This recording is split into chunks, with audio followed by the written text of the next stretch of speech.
नमस्कार। आज हम एक बहुत ही दिलचस्प चार्ट पैटर्न पर बात करने वाले हैं। इसका नाम है लॉन्ग आइलैंड पैटर्न।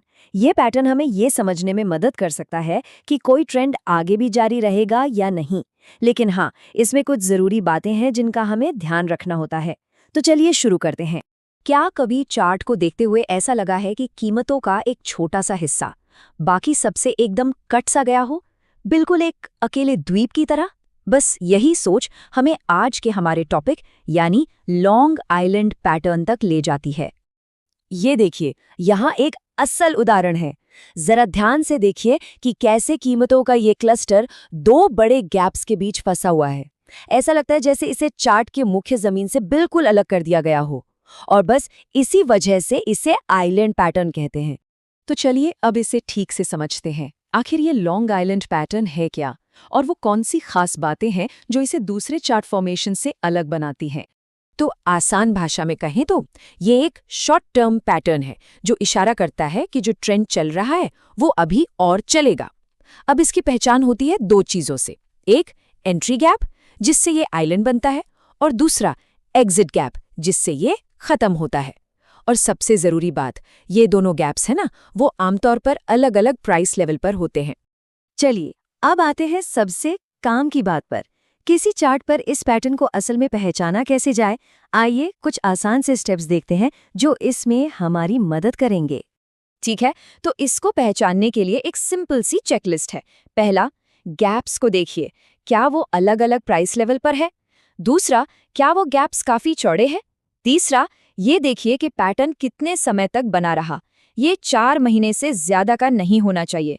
और हाँ, सबसे जरूरी, वॉल्यूम पर नजर डालिए। एक असली लॉन्ग आइलैंड पैटर्न में अक्सर वॉल्यूम में दो बड़े स्पाइक दिखते हैं, एक शुरुआत में और एक आखिर में, जिससे एक साफ यू शेप बनता है। ये एक बहुत ही पक्का सिग्नल होता है। यहाँ एक आम कन्फ्यूजन को दूर करना बहुत जरूरी है। देखिए, लॉन्ग आइलैंड और आइलैंड रिवर्सल देखने में एक जैसे लग सकते हैं, पर इनमें एक बहुत बड़ा फर्क है। आइलैंड रिवर्सल में, जो कि बहुत कम देखने को मिलता है, एंट्री और एग्जिट गैप एक ही प्राइस रेंज में होते हैं। वहीं लॉन्ग आइलैंड, जो ज़्यादा आम है, उनमें गैप्स आमतौर पर अलग अलग लेवल पर होते हैं। मतलब आप कह सकते हैं कि आइलैंड रिवर्सल लॉन्ग आइलैंड का ही एक बहुत ही खास और रेयर टाइप है। ज़्यादातर तो हमें लॉन्ग आइलैंड्स ही देखने को मिलेंगे। अब जरा इस चार्ट के निचले हिस्से पर नजर डालिए। वॉल्यूम में वो यू शेप दिख रहा है। पहला स्पाइक तब है जब आइलैंड बना, और दूसरा स्पाइक तब है जब प्राइस उससे बाहर निकला। ये एक क्लासिक कन्फर्मेशन सिग्नल है जिसे हमेशा चेक करना चाहिए। ठीक है, तो हमने ये तो देख लिया कि इस पैटर्न को ढूंढना कैसे है, लेकिन सवाल ये है कि ये काम कैसा करता है। अब हम थोड़ा डेटा में उतरेंगे और देखेंगे कि ये पैटर्न असल में कैसा परफॉर्म करते हैं और इनमें क्या-क्या जोखिम शामिल है। तो ये नंबर्स हमें क्या कहानी सुना रहे हैं? देखिए, जब मार्केट बेरिश हो, मतलब नीचे जा रहा हो, तो डाउनवर्ड ब्रेकआउट सबसे भरोसेमंद होते हैं। इनके फेल होने का रेट सिर्फ 2% है। और दूसरी तरफ बुल मार्केट में अपवर्ड ब्रेकआउट सबसे तगड़ा रिटर्न देते हैं, औसतन 31% तक का। तो मतलब साफ है ना, ट्रेंड ही हमारा दोस्त है। जिस तरफ बाजार का रुख हो, उसी तरफ ट्रेड करने में कामयाबी के चांस सबसे ज्यादा होते हैं। अब एक बहुत ज़रूरी चेतावनी, स्टडी ये बताती है कि जब कीमत ब्रेकआउट के बाद वापस अपने शुरुआती पॉइंट पर लौट आती है, जिसे हम थ्रोबैक या पुलबैक कहते हैं, तो पैटर्न की ताकत बहुत कम हो जाती है। यहाँ फर्क साफ नजर आता है। बुल मार्केट में जिन पैटर्न्स में थ्रोबैक नहीं होता, उनमें औसतन 54% की जबरदस्त बढ़त देखने को मिलती है। लेकिन अगर थ्रोबैक हो जाए तो ये बढ़त घटकर सिर्फ 24% रह जाती है, यानी आधे से भी कम। तो इससे हमें ये पता चलता है कि थ्रोबैक एक बहुत बड़ा वार्निंग साइन है। हर पैटर्न काम करेगा ही ये ज़रूरी नहीं है, और ये उसका एक बहुत बड़ा उदाहरण है। यहाँ कीमत नीचे की तरफ टूटी, लेकिन फिर पूरी तरह से पलट गई और रॉकेट बन गई। ये एक महंगा सबक हो सकता है, लेकिन ये हमें रिस्क मैनेजमेंट की सबसे ज़रूरी चीज़ सिखाता है।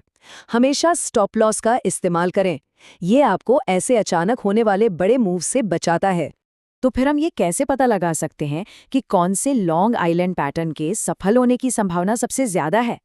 चलिए कुछ और सुरागों पर गौर करते हैं जो हमें सबसे मजबूत सेटअप पहचानने में मदद कर सकते हैं।